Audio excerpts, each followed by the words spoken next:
We're going to bring up your host, your MC, your first comic of the evening, rising star in the Seattle scene. Put your hands together for our good friend, Joe Luzzi. All right. How we doing tonight? Good. Great show lined up for you tonight. But first I'm going to have to talk about myself a little bit. Anybody have any parents in the crowd here? I've got some parents. I choose them to, I have some anger problems and I choose to blame my parents. Because every time I talk to them, I have to exercise so much patience, I have none left for the rest of the world. Like, for example, my dad, he's forgetting doing things like having firewood delivered to my house as a present. Now, assuming he remembered ordering the firewood, when it arrived, I texted him something cryptic like, "The eagle has landed." And his response to that was, "Does that mean you're high on something, son?" "No, Dad, it's 7 o'clock in the morning. The firewood was delivered." He says, "Oh, so you need to borrow money?" So at that point, I just try to talk to my mom to speed up the whole communication process, but that doesn't work because all she ever wants to talk about is how I'm ever going to find a wife with those shoes that I wear, or the car that I drive, or am I really going to find the one with that untrimmed neck hair? So at that point, I just try to get off the phone with her as quickly as possible, but every time I do, before she goes, she has to say something disgusting. It'd be like, "Okay, Mom, love you, goodbye." And she goes, "Oh, okay, son, well, keep a wrinkle in it." It's disgusting. But, yeah, therein lies the anger problem. But, you know, I don't really actually blame my parents for my anger problems. I was adopted by two of the greatest people in the world. Yeah. And, you know, I was a weird, shitty little kid. I didn't deserve them. Like, for example, when I was a kid, I decided that I didn't want to poop anymore.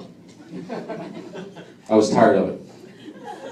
Sitting on the toilet seat, washing my hands, the whole thing, just forget about it.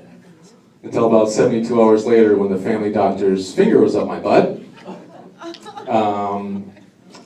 Another weird thing I would do was, I had this weird thing about my socks. They had to be pulled up perfectly all the time, otherwise I would just start screaming, "My socks aren't obeying me!"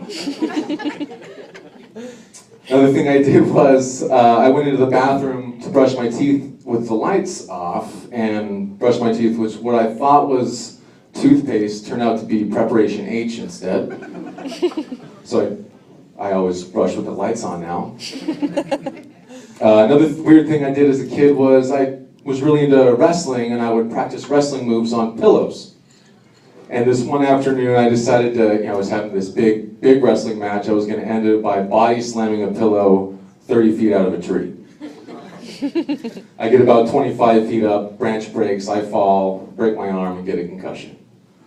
Now, at this point, if you're my parents, you got to be thinking, we paid full price for a kid who wrestles pillows in trees and loses.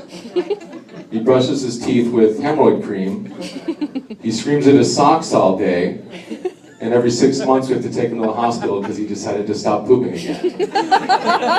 Somebody got ripped off here. Can we get a refund or store credit or something? But when I was growing up, I had in my parents' house, I had a secret drawer. And in this secret drawer consisted of 3 different items, being a bottle of booze, a bag of weed, and a VHS tape of some of the most disgusting porn you've ever seen in your life. Now, I went out with my buddies and we had some of the booze, and it tasted pretty strong, but it didn't work. And then we had some of the weed, also tasted strange, but didn't work.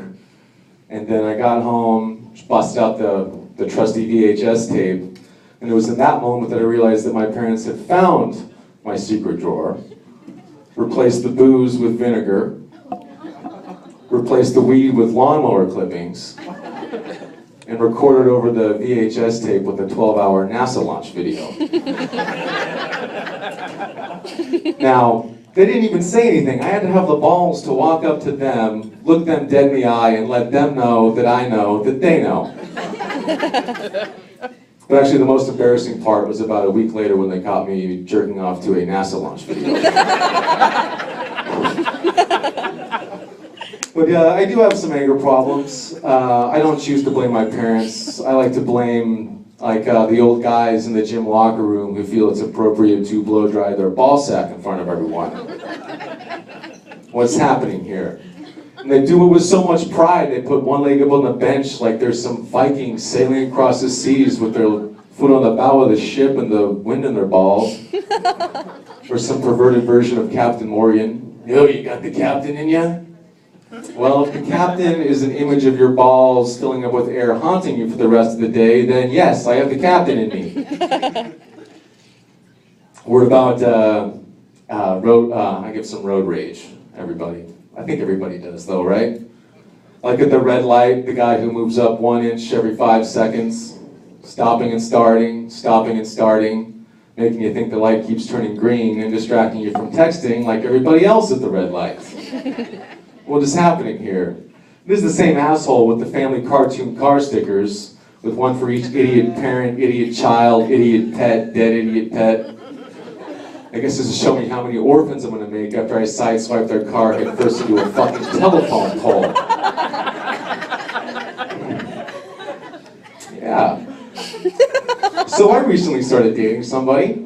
I'm in the whole, something weird that I do is, she was out of town, and anytime a pretty girl would be nice to me, I thought it was this big elaborate trap that she had set.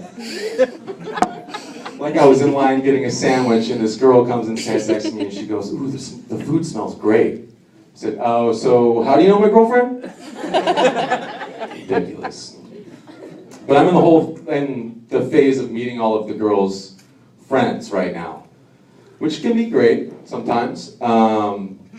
But every group of friends always just seems to have that one friend that nobody can really explain why they're friends with them, how they met them. But they all say the same thing. They say, "Oh, you just got to get to know them better." And that is the telltale sign that someone is an absolute piece of shit. But I was at a party, and what I thought was a sophisticated party, until in walks a guy wearing nothing but a pink tank top and Superman underpants. So it's about to get weird. Now, sure enough, about 5 minutes into the party, he's on the dance floor with his underpants around his ankles, and he's wiggling his dick around the dance floor, everybody. And at that point, my inner monologue is saying, "Joe, just be cool. They're her friends, they're not yours. Just be cool." And then the guy, the dick wiggler, gets introduced to me a bit later, and he just comes up to me and grabs my ball bag and looks me right in the eye. Now at this point, my inner monologue has left the building and it's running down the street. But a couple hours go by, I have a couple drinks. He was taking a break from dick wiggling again at this point, so I walked over to him and said, "Hey, wouldn't it be funny if you put your nuts on that guy's forehead?" And he just stops, turns, and looks at me and goes, "That's rape, and you support rape culture." Whoa, sir, you need to relax.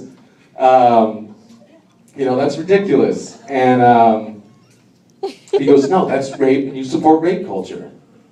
It's like, okay, dude. And then at this point, I'm at a party with all these people I'm meeting for the first time, and of course all they're hearing is that, in fact, I am a rapist and I support rape culture. So it's going great. And then, so I just kind of say, "Man, you've been shaking your dick at everybody that's walked through that door. You grabbed my ball bag without my consent, and you're calling me rapey? I think you need to do some self-reflecting, sir." And you know what he said to me? He goes, "You could have stopped me anytime you wanted."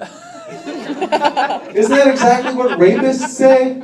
It's bullshit. So I just got mad, I left the room, and I overheard my girlfriend talking to her friends going, "You know what, my boyfriend, he's really nice, he's not actually rapey, you just got to get to know him better." Are you guys ready for a comedy show tonight? All right. On your tables, you'll see your little cards. If you fill those out, you get 6 free tickets on your birthday month to Laughs Comedy Spot. Give it up for that. And like Dave said before, no talking. It really just sort of ruins the show. But your feature comic of the night was a finalist of the Northwest Comedy Competition. Ladies and gentlemen, give it up for Chris Moran.